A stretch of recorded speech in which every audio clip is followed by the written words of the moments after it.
شروع اللہ کا نام لے کر جو بڑا مہربان نہایت رحم والا ہے۔ سورج کی قسم اور اس کی دھوپ کی،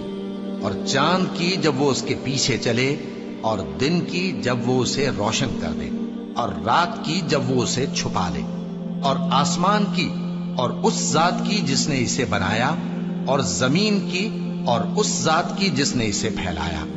اور نفس انسانی کی اور اس کی جس نے اسے درست کر کے بنایا۔ پھر اس کو بدکاری سے بچنے اور پرہیزگار بننے کی سمجھ دی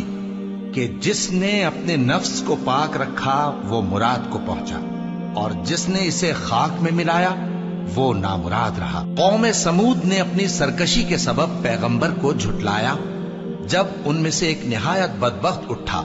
تو اللہ کے پیغمبر صالح نے ان سے کہا کہ اللہ کی اونٹنی اور اس کے پانی پینے کی باری سے خبردار رہو، مگر انہوں نے پیغمبر کو جھٹلایا۔ پھر اونٹنی کو مار ڈالا تو ان کے رب نے ان کے گناہ کے سبب